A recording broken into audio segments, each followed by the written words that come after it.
ಎಲ್ರಿಗೂ ನಮಸ್ಕಾರ. ನಾಗಾಭರಣ ನಿರ್ದೇಶನ ಮಾಡಿದಂತ ಸಿನಿಮಾ ಬಂಗಾರದ ಜಿಂಕೆ, ಒಂದು ಪುನರ್ಜನ್ಮ ಕಥೆಯುಳ್ಳ ಸಿನಿಮಾ ಇದು. 1980 ಬರುತ್ತೆ. ಸೋಮು ಸುಂದರ್, ನರಸಿಂಹನ್ ಇಬ್ಬರು ಪ್ರೊಡ್ಯೂಸರು. ವಿಜಯ ಭಾಸ್ಕರ್ ಅವರು ಈ ಸಿನಿಮಾದ ಕಂಪೋಸಿಂಗ್ ಟೈಮಲ್ಲಿ ಒಂದು ಚಾಲೆಂಜ್ ಆಗ್ತಾರೆ. ಅದು ಗೊತ್ತಿದೆಯಾ ನಿಮಗೆ? ಮೆಡ್ರಾಸ್ ಅಲ್ಲಿ ರೂಮ್ ಮಾಡಿರ್ತಾರೆ. ಅವಾಗ ಮೆಡ್ರಾಸ್ ಈಗಿನ ಚೆನ್ನೈ, ಅಲ್ಲಿ ರೂಮ್ ಹಾಕಿರ್ತಾರೆ. ಅಲ್ಲಿ ವಿಜಯ ಭಾಸ್ಕರ್ ಅವರು, ನಾಗಾಭರಣ ಅವರು, ದೊಡ್ಡರಂಗೇಗೌಡರು, ನಮ್ಮ ಹಿರಿಯ ಸಾಹಿತಿ ಆದಂತ ದೊಡ್ಡರಂಗೇಗೌಡರು ಎಲ್ಲ ಕೂತಿರ್ತಾರೆ. ನಾಗಾಭರಣ ಅವರು ಒಂದು ಕೆಲಸದ ಮೇಲೆ ಹೊರಗಡೆ ಹೋಗ್ತಾರೆ. ಅದು ವಿಜಯ ಭಾಸ್ಕರ್ ಅವರು ಆ ಕಥೆ ಹೇಳಿರ್ತಾರಲ್ವ, ನಾಗಾಭರಣ ಅವರು ಟ್ಯೂನ್ ಆಗ್ತಾ ಇರ್ತಾರೆ. ಆ ನರಸಿಂಹನ್, ಸೋಮ್ ಸುಂದರ್ ಇಬ್ಬರು ಇರ್ತಾರೆ ಪ್ರೊಡ್ಯೂಸರು.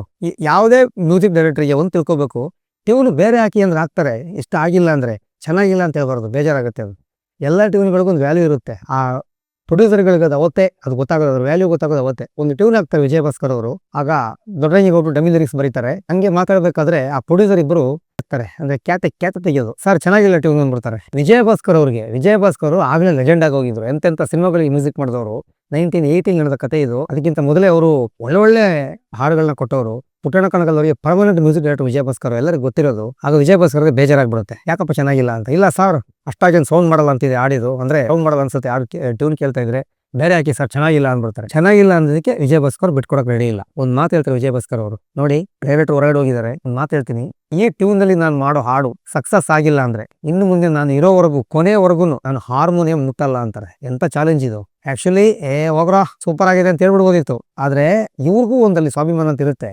ದೊಡ್ಡ ಲೆಜೆಂಡು ಆ ತೂಕದಲ್ಲೇ ಒಂದು ಚಾಲೆಂಜ್ ಆಗ್ತಾರೆ. ದೊಡ್ಡರಂಗೇಗೌಡರಿಗೆ ಶಾಕ್ ಆಗುತ್ತೆ, ಏನ್ ಸರ್ ಹಿಂಗಂದ್ಬಿಟ್ರಿ ಅಂತ. ಸರ್ ನೀವು ಹಾಡು ಬರೀರಿ, ಈ ಟ್ಯೂನ್ ಹಾಡು ಬರೀರಿ ಅಂತಾರೆ. ದೊಡ್ಡರಂಗೇಗೌಡರು ಬರೀತಾರೆ, ನಾಗಾಭರಣ ಅವ್ರು ಬರ್ತಾರೆ, ಟ್ಯೂನ್ ಕೇಳ್ತಾರೆ, ಆ ಲಿರಿಕ್ಸ್ ನ ನೋಡ್ತಾರೆ, ತುಂಬಾ ಚೆನ್ನಾಗಿರುತ್ತೆ, ಇಷ್ಟ ಆಗುತ್ತೆ ಅವ್ರಿಗೆ, ನಾಗಾಭರಣ ಅವ್ರಿಗೆ. ನಂತರ STB ಅವರ ಹಾಡ್ನ ಅದ್ಭುತವಾಗಿ ಆಡ್ತಾರೆ. ಅದೇ ಸಾಂಗು, ಒಲುಮೆ ಸಿರಿಯ ಕಂಡು ಬಯಕೆ ಸಿಹಿಯ ಉಂಡು ಅಂತ ಬರೋ ಹಾಡು, ಅದ್ಭುತ ಟ್ಯೂನು.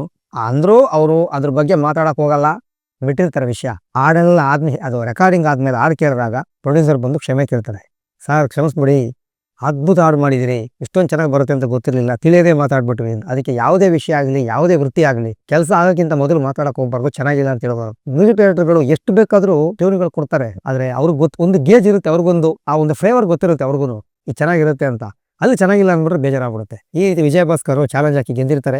ಬಂಗಾರದ ಜಿಂಕೆ ಹಾಗೂ ಜನ್ಮ ಜನ್ಮದ ಅನುಬಂಧ, ಶಂಕರ್ ಡೈರೆಕ್ಟ್ ಮಾಡಿದಂತ ಸಿನಿಮಾ, ಎರಡು ಒಟ್ಟಿಗೆ ರಿಲೀಸ್ ಆಗೋದು. ಇಲ್ಲಿ ಒಂದು ವಿಷಯ ಅಬ್ಸರ್ವ್ ಮಾಡ್ಬೇಕು ನಾವು, ಬಂಗಾರದ ಜಿಂಕೆ ರಿಲೀಸ್ ಆಗಿ ಸಾಧಾರಣ ಮಟ್ಟ ಕೊಡ್ತಿರುತ್ತೆ, ಜನ್ಮ ಜನ್ಮದ ಅನುಬಂಧ ಚೆನ್ನಾಗಿ ಓಡ್ತಿರುತ್ತೆ. ನೋಡಿದವ್ರು ಯಾಕೋ ಸ್ವಲ್ಪ ಬಂಗಾರದ ಜಿಂಕೆಗೆ ಸ್ವಲ್ಪ ಅಪೇಕ್ಷಕ ಸಂಖ್ಯೆ ಕಡಿಮೆ ಆಗುತ್ತೆ, ಒಂದಿನಕ್ಕೆ 2 ದಿನಕ್ಕೆ. ಆಗ ಎಡಿಟಿಂಗ್ ಮಾಡಿಸ್ತಾರೆ, ಮತ್ತೆ ರೀ ಎಡಿಟಿಂಗ್ ಆಗುತ್ತೆ. ಬಂಗಾರದ ಜಿಂಕೆ ರೀ ಎಡಿಟಿಂಗ್ ಆಗಿತ್ತು, ಅದನ್ನ ರೀ ಎಡಿಟಿಂಗ್ ಮಾಡೋರು ಸುರೇಶ್ ಅರಸ್ ಅವರು. ಆಗ ಬಿಗಿನಿಂಗ್ ಡೇಸ್ ಅವ್ರದ್ದು. ಬೆಂಗಳೂರಿನಲ್ಲಿ ಒಂದ್ ಕಡೆ ಅವರು ಸ್ಟುಡಿಯೋದಲ್ಲಿ ಕೆಲಸ ಮಾಡ್ತಾ ಇರ್ತಾರೆ. ರಾತ್ರಿ ಮತ್ತೆ ಎಡಿಟಿಂಗ್ ಮಾಡ್ತಾರೆ. ಕೆಲವು ಸೀನ್ಗಳು ಆ ಕಡೆ ಈ ಕಡೆ ಚೇಂಜ್ ಆಗುತ್ತೆ. ಸ್ಕ್ರೀನ್ ಪ್ಲೇಲೂ ಕೂಡ ಕೆಲವು ವಿಷಯಗಳು ಚೇಂಜ್ ಆಗಿತ್ತು, ಅಂದ್ರೆ ಸ್ಕ್ರೀನ್ ಪ್ಲೇನೇ ಚೇಂಜ್ ಆಗಿತ್ತು. ನಂತರ ರಿಲೀಸ್ ಮಾಡ್ತಾರೆ. ಜನ್ಮ ಜನ್ಮದ ಅನುಬಂಧ ಒಂದು ಎವರೇಜ್ ಆಗಿ ಓಡುತ್ತೆ. ಬಂಗಾರದ ಜಿಂಕೆ ಸೂಪರ್ ಹಿಟ್ ಆಗುತ್ತೆ. ಹಾಡುಗಳು ಕೂಡ super duper hit. Vishnu sir ಅಭಿನಯ, ಭಾರತಿ ಮೇಡಮ್ ಅವರು ಹಾಗೂ ಆರತಿ ಮೇಡಮ್, ನಾಗಾಭರಣ ಅವರ ಡೈರೆಕ್ಷನ್ ಎಲ್ಲ ಅದ್ಭುತವಾಗಿ ಮೂಡಿಬಂತು.